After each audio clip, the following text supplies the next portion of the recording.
நீ எதுக்குமே லாய்க்கு இல்லைன்னு ப்ரூவ் பண்ணிட்டு வர்றாரு. அது மாதிரி மோடிங்க படிச்சு வாங்க பட்டமா. ஜாதியை பேருக்கு பின்னாடி போட்டுக்காத ஒரே மாநிலம் தமிழ்நாடு தான். உனக்கும் உன் ஜாதிக்கும் நீ இந்த பட்ஜெட்டை போட்டுக்க.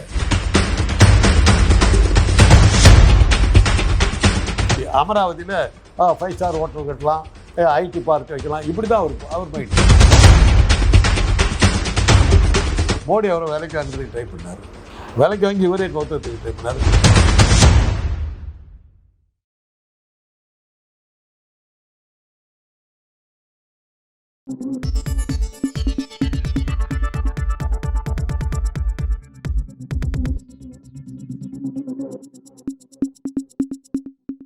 வணக்கம். இன்றைக்கு நம்முடன் அரசியல் பேச மருத்துவர் காந்தராஜ் அவர்கள் இணைந்திருக்கிறார். சார் வணக்கம். பார்லிமெண்ட்டுடைய பரபரப்பான அப்டேட்ஸ் தினமும் நம்ம பார்த்துட்டு இருக்கோம். இந்த குறிப்பாக இந்த பட்ஜெட்டுக்கு பிறகே அதை ஒட்டி பல காரசார விவாதங்கள் ரெண்டு தரப்பிலையும் நடந்துட்டு இருக்கு. நேற்றைக்கு ஒரு முக்கியமான ஒரு விஷயம் அப்படிங்கிறது, ராகுல் காந்தி அவர்கள் சாதி வாரி கணக்கெடுப்பு கேட்குறாரு. சாதியை பற்றி தான் எந்த சாதினே தெரியாதவங்க சாதி வாரி கணக்கெடுப்பு கேட்குறாங்க அப்படின்னு சொல்லிட்டு முன்னாள் அமைச்சர் தற்போதைய பாஜக எம்பி அனுராக் தாக்கூர் ஒரு கருத்தை தெரிவித்தார். அது ரொம்ப ஒரு சீரியஸான விஷயமா மாறி இருக்கு. எப்படி பார்க்குறீங்க? அவர் கேள்வி எனக்கு அர்த்தம் புரியலையே. சாதியே தெரியாத சாதியை பற்றி கேட்குறாருங்கிறாரு. சாதி தெரிஞ்சிருந்தால் அவரையும் ஏன் கேட்க போகிறாரு? சாதி தெரியல, நான் என்ன ஜாதின்னு தான் உங்கள்கிட்ட கேட்குறாரு. பதில் சொல்ல வேண்டிய இடத்துல உட்காந்துக்கிற மூளை இல்லை, பதில் சொல்ல தெரியல. ஜாதி ஜாதியே தெரியாதவர், இதுதான் பதில். சாதி தெரியாததுனால தான் ஏன் ஜாதி வாரி கணக்கு கேட்குறாரு. புரியுதா உங்களுக்கு? என் ஜாதி என்னன்னு தெரியல, நான் எந்த ஜாதியில் இருக்கேன், நீங்கள் இதுதான் அரசாங்கத்தை கையில் வச்சுருங்க, என்ன ஜாதின்னு கண்டுபிடிச்சி சொல்லுன்னு கேட்குறாரு. ஜாதியை தெரியாதவன் கேட்குறேன்.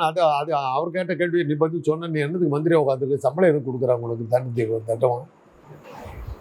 பதில் வரல, மாட்டிக்கிட்ட. போன இதுலேயே இந்துத்துவாக உனக்கு சம்மந்தம் இல்லைன்னு போன இதில் ராகுல் காந்தி ஒரு வழி பண்ணிவிட்டார். இன்றைக்கி சக்கர வியூகத்தை பேசி உங்களுக்கு மகாபாரதமும் தெரியாதுன்னு முடிச்சு கட்டிவிட்டாரு.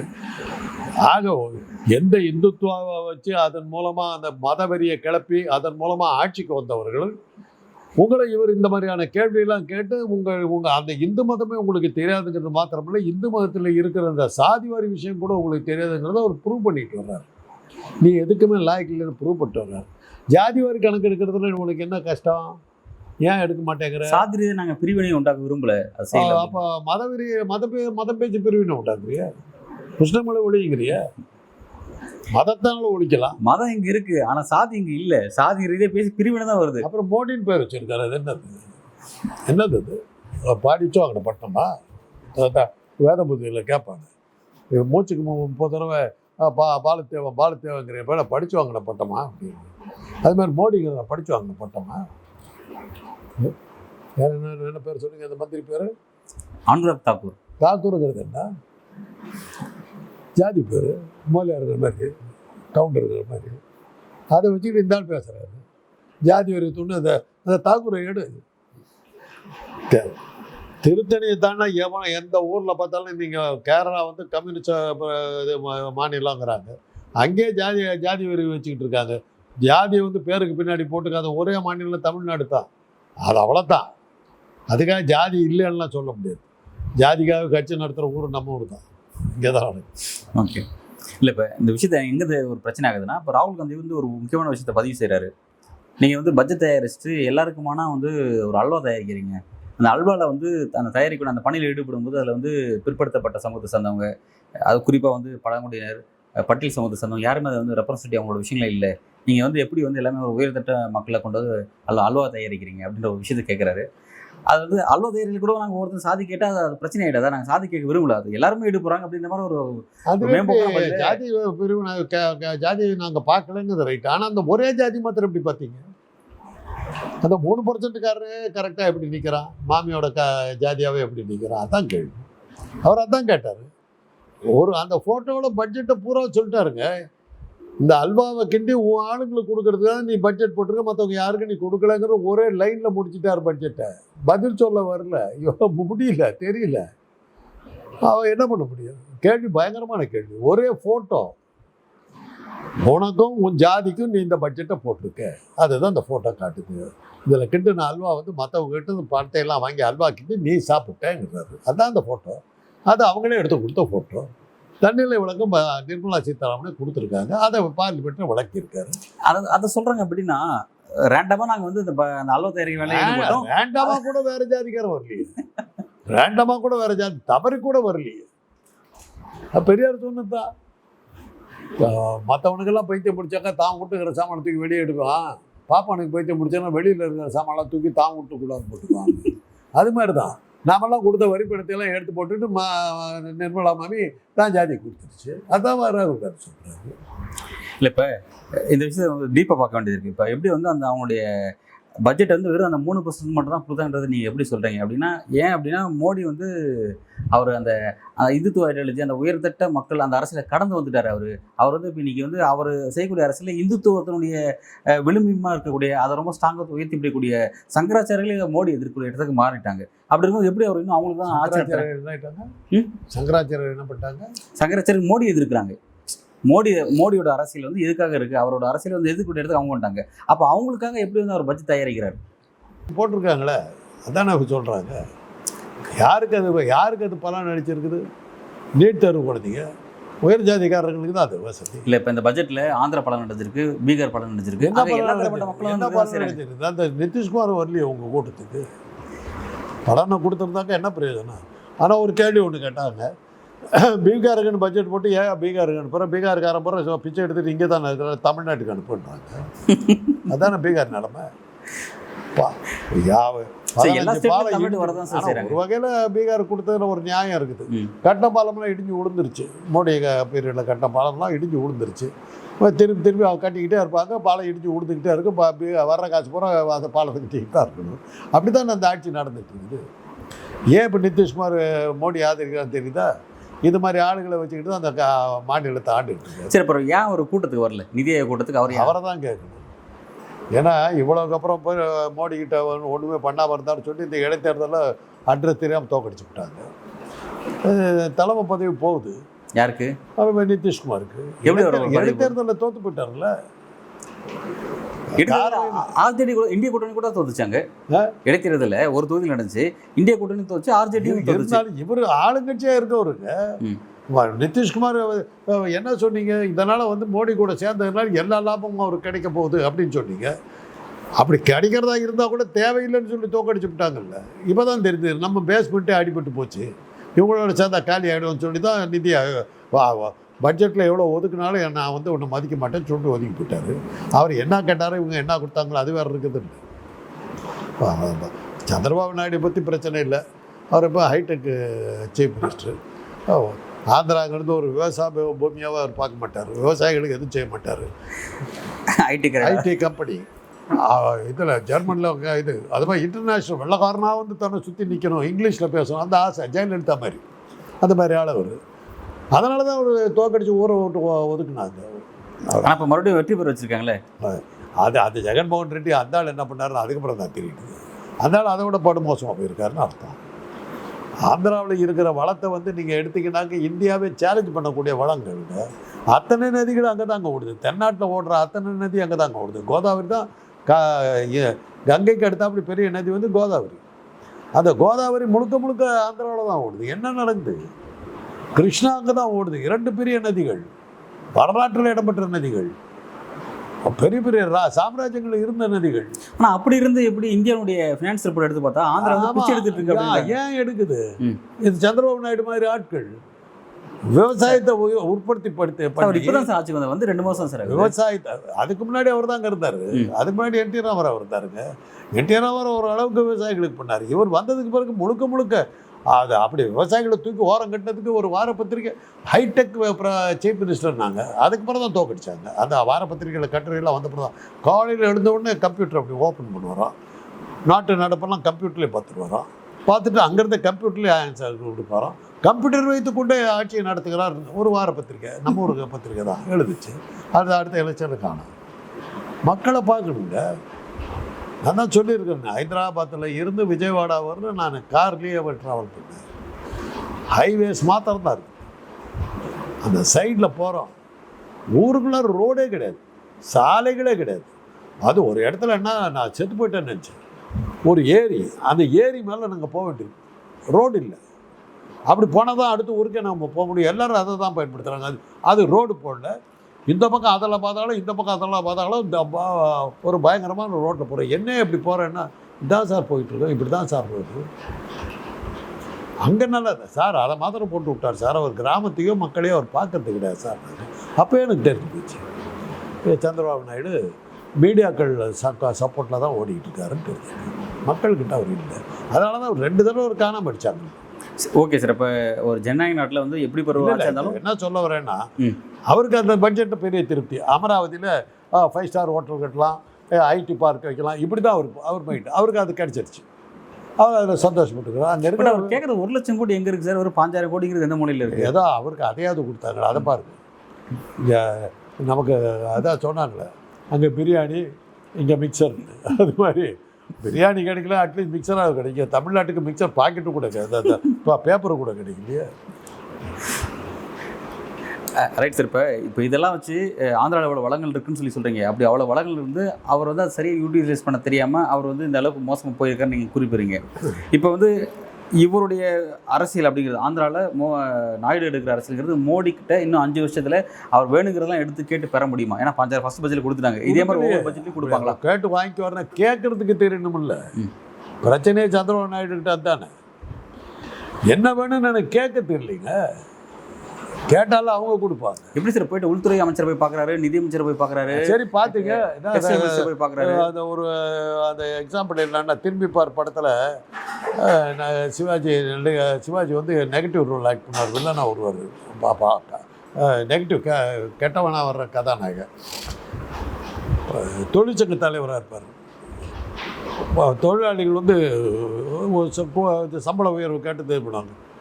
உடனடியாக நான் முதலாளியை சந்திக்கிறேன், இதை தீர்த்து விட்டு, அந்த பிரச்சனையை தீர்த்து விட்டு தான் வருவேன், ஒரு முடிவோடு வருகிறேன்னு உள்ளே போவார். உள்ளே போனோன்னா வாப்பா அப்படிம்பார். பரந்தாமன் பேர். பரந்தாமா என்ன விஷயம்? நானும் எவ்வளோ நாளாக கேட்டுக்கிட்டு உன் பொண்ணை கொடுக்குறேன்னு சொல்லிட்டு என்னை ஏமாற்றிக்கிட்டே கொடுக்குறியா இல்லையா? உனக்கு எப்படி கொடுப்பேன்? நீ என் கம்பெனியில் தொழிற்சங்க தலைவன், உனக்கு நான் எப்படி பொண்ணை கொடுக்க முடியும்? முதலாளி மகளையே கட்டிக்கிற அளவுக்கு நீ பெரிய எனக்கு நீ பொண்ணு கொடுக்கலான்னு என்ன நடக்கும் தெரியுமில்ல, என்ன வேணாலும் நீ பண்ணிக்காங்க முடியும். எச்சரிக்கை கொடுக்குறேன், நீ என்ன வேணா போய் உன் பொண்ணை கொடுக்க முடியாது. வெளியே வருவார். முதலாளியிடம் மன்றாடினேன், கெஞ்சி கேட்டேன், கூலி உயர்வு கொடுங்கள் என்றேன், கருணையற்று பேசினார், வெளியே அனுப்பிவிடுவேன் என்றார். இதற்கு மேல் என்னால் முடியவில்லை, ஸ்ட்ரைக் அப்படிம்பார். உள்ள பேசுனது இது. சந்திரபாபு நாயுடு ராஜ்நாத் சிங்கை பார்த்துருப்பார், என்ன கேட்டார்.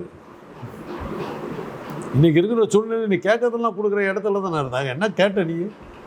உனக்கு வந்து புதிய தலைநகருக்கு கட்டடம் கட்டுறதுக்கு காசு கொடுக்குறேன், சந்தோஷமாக போயிட்டேன். ஆனால் 1 லட்சம் கோடியில் கேட்டாங்க, இவர் இவ்வளோ தானே கொடுத்துருக்காங்க. அது அவ்வளோதான் கொடுப்பாங்க. நீ மிரட்டுவேன்னு பார்த்தாங்க, நீ ஒன்றும் இல்லை டம்மின்னு தெரிஞ்சு போச்சு. சரி சரி, ஏன் மிரட்டு இடத்துக்கு அவர் நகராமல் இருக்காரு? இன்னும் வேறு ஏதோ பிளான் பண்ணிகிட்டு இருக்காரு, வேறு ஏதோ பிளான் பண்ணிட்டு, அல்லது இவர் மாட்டிக்கிட்டு இருக்காரு. ஏன்னா அவருக்கு இருக்கிற ஒரு பெரிய பிரச்சனை வந்து பவன் கல்யாண். ஜெகன்மோகன் இல்லை, இவர் பவன் கல்யாண் துணை முதல்வர். ஏன் அவதியா துணை முதல்வர் கொடுத்தாரு? மோடி அவரை வேலைக்கு வாங்குறதுக்கு ட்ரை பண்ணார். வேலைக்கு வாங்கி இவரே கவுத்துறதுக்கு ட்ரை பண்ணார். நாம் இவரை மோடியை கவுத்துலான்னு நினச்சாங்க, மோடி நம்மளை கவுத்துருவார் போலங்கிற ஒரு சுச்சுவேஷன் வந்தவுடனே பவன் கல்யாணத்துக்கு உடனே கொடுத்த சாட்டையெல்லாம் இது பண்ணி தாஜா பண்ணி நீ மோடிக்கிட்ட போயிடாதுன்னு சொல்கிற அளவில் இப்போ சந்திரபாபு நாயுடு மாட்டிக்கிட்டு இருக்கிற மாதிரி தான் எனக்கு தெரியுது. தன்னை காப்பாற்றிக்கிறதுக்காக மோடிக்கிட்ட அவர் கேட்க முடியல. அவன் 1000 கோடி எவ்வளோ வேணாலும் கிடையாது, இவ்வளோ தான் கொடுப்பேன், மிக்சர் தான் கொடுப்பேன், தின்னுபிட்டு இருக்கிறதா இல்லாட்டி அது தூக்கி போட்டுப்போம் அப்படின்ட்டாங்க. ஸோ நம்ம பெருசாக எதிர்பார்த்த அந்த ஆட்கள் ஒன்றுமே இல்லை. சார் அந்த ஆதரவு திரும்ப பெறலாம்ல? இப்போ சரி, நாங்கள் எதிர்பார்த்தது நீங்கள் கொடுக்கல, அப்போ நான் எதுக்கு உங்களுக்கு ஆதரவு கொடுக்கணும் அப்படின்னு இடத்துல நாங்கள் எப்படி இது பண்ணுவீங்க? சென்ட்ரலில் எங்களோட ஆதரவு திரும்ப நீங்களே ஆட்சியில் உங்களே ஆட்சி விட்டு வெளியே அனுப்புறதுக்கு நான் ரெடியாக இருக்கிறேன். அப்புறம் நீ எப்படி என்ன ஆதரவு வேலைக்கு? உங்கள்கிட்ட எம்எல்ஏ இருந்தால் தான், எம்பி இருந்தால் தானே நீ ஆதரவு வேலைக்குவ. எம்பிகளை நான் விலைக்கு வாங்கிட்டு போகிறேன். அப்புறம் எதை வச்சு மிரட்டுறேங்க? இன்னும் வாங்கலையே சார். வாங்க போகிறாருன்னு தான் இப்போ அவங்க சைலண்டாக இருக்கிறது புரியுது. அதுக்கான அதனால தான் அமைதியாக இருக்காங்க. அவன் எம்பிகளை வாங்கிவிட்டாருன்னு நடக்கும். இப்போ கடந்த காலத்தில் வாங்கி 2019 இந்த மாதிரி விஷயம் நடந்திருக்கு. பட் இந்த மாதிரி வந்து அது நடக்கக்கூடாது அப்படிங்கிறது போல இருக்குது. இப்போ அவங்க 2 பேரும் அமைதியாக இருக்கிறத பார்த்தாக்கா கதை கத்தல் தான் கப்படுது. அப்போ அவ்வளோதான். இப்போ நீங்கள் சொல்லிட்டு இருந்தீங்க ஆட்சி நீடிக்காது கவுந்துருன்னு சொல்லிட்டு இருந்தீங்க. ஆனால் அவர் உஷாராக வந்து ஆட்சி அவங்களால போக போகிறது இல்லை. அவருக்கு போக போகிறது ஆதித்யநாத் நிதிஷ் கட்கரியினால. அவங்க நாயுடாலையும் இவங்க ஒன்றுமே பண்ண இவங்க நின்று வேடிக்கை தான், நம்மளாட்ட வேடிக்கை தான் பார்க்க போகிறாங்க. அவங்க உள்கட்சி பூசல் பெருசாக போயிடுச்சு. உள்கட்சி பூசல் பெருசாக போச்சு. அவர் வெளியேற்றப்படுறதுக்கு எல்லா இதுவும் வந்துடுச்சு. ராகுல் காந்தி பொறுத்தவரைக்கும் பிரச்சனையே இல்லை. அவர் கேட்குற எந்த கேள்விக்கும் பதிலே இல்லையே. இன்றைக்கி வரலும் அவங்களால பதில் சொல்ல முடியல. ஜாதி பற்றி கேட்குற உனக்கு என்ன ஜாதின்னு அதான் பதில். போன தடவை இந்துத்துவான்னு பேசிக்கிட்டு மிரட்டுறவன் தான் தீவிரவாதியாக இருக்கானா, இந்துக்களை கேவலப்படுத்தி விட்டேன் தப்பிக்க பார்த்தாரு. நாங்கள் டிவிலேயே பார்க்குறோமே அவங்க இதை, ஒரு சேட்டலைட் டிவியில் உட்காந்துக்கிட்டு இருக்கிறேன். இப்படியெல்லாம் சேர்ந்தது எங்களுடைய முட்டாள்தனம்னு முட்டாளுங்கிற வார்த்தையை உபயோகப்படுத்துக்கிறாரு. இப்படியெல்லாம் வந்து டிவியில் பேசலாமா? முட்டாளுங்கிற வார்த்தையை எப்படி நீங்கள் பேசலாம்? அப்படி திசை திருப்பறதுக்கு ஆரம்பிச்சுட்டேன். நான் முட்டாளுங்கிற வார்த்தை தப்பு, அவ்வளோதானே, நான் வாபஸ் வாங்கிட்டேன், மேட்ருக்கு வாங்கினேன், போய் முடிஞ்சு போச்சு. இப்படி தான் அவங்க தப்பிக்க பார்க்குறாங்க. இல்லை இப்போ இன்றைக்கும் பார்த்தீங்கன்னா இப்போ தானே இருக்குது. இப்போ இன்றைக்கும் பார்த்தீங்கன்னா பட்ஜெட்டில் பெரிய பிரச்சனை இருக்குது. அதை பற்றி தான் டிஸ்கஸ் பண்ணணும்னு விருப்பப்பட்டாங்க. ஆனால் சாதி வரி கணக்கெடுப்பை பற்றி பேசும்பொழுது நீங்கள் வந்து சாதி ரீதியாக பிரிவு உண்டாக ஆரம்பிக்கிறீங்க. நீங்களே எந்த சாதின்னு தெரியாது, நீங்கள் சாதி வரி கணக்கெடுப்பு கேட்குறேன்னு ஒரு கேள்வி ஆரம்பித்தாங்க. இப்போ இதை ஒட்டி பார்லிமெண்ட்டில் இது ஒரு பிரச்சனையாக போச்சு. இப்போ இந்தியா கூட்டணி வந்து ராகுல் காந்தி எப்படி நீங்கள் அப்படி கேட்கலான்டா இது ஒரு பிரச்சனையாக மாறுது. இப்போ டாக்கிங் பாயிண்ட் எது பேசிக்கிட்டு போல அதை மாற்றுறாங்க. இந்த அந்த திசை திருப்புறாங்க. இவங்களும் அதில் சிக்கிக்கிறாங்க. போன தடவை வந்து ஆட்சியில் எவ்வளோ பண்ணியிருக்க முடியுங்க. அவங்க பெரும்பான்மை இருந்த போதே எதிர்கட்சிகள் அவங்கள தண்ணி காட்டி இருக்க முடியும். வெடிநடப்பு பண்ணி கெடுத்துக்கிட்டாங்கல்ல. எந்த ஒரு இதனால ஒரு வெடிநடப்பு பண்ணிவிட்டாங்க. உடனே அந்த நேரத்தில் மசோதாக்களை நிறைவேற்றிட்டாங்க. அப்படி தானே போச்சு. போன தடவை 140 பேர் சஸ்பெண்ட் சார் பண்ணார் அவர். இதே பண்ணால் என்னாக்கா பார்லிமெண்ட்டே நடக்கூடாது, வெளியில் வந்து ரகலை பண்ணியிருக்கணும். இல்லை பண்ணாங்க, வெளியில் வந்து போராட்டங்கள் பண்ணாங்க. எல்லாம் பண்ணணும். இதெல்லாம் செல்லாதுன்னு சொல்லி கோர்ட்டு ஸ்டே வாங்கியிருக்கணும். இல்லை எதிர்கட்சிகள் வெளியே அனுப்பிச்சிட்டு போகிறது. ஆனால் நீதிபதிகளை வேலைக்கு வாங்கியிருந்தாங்க.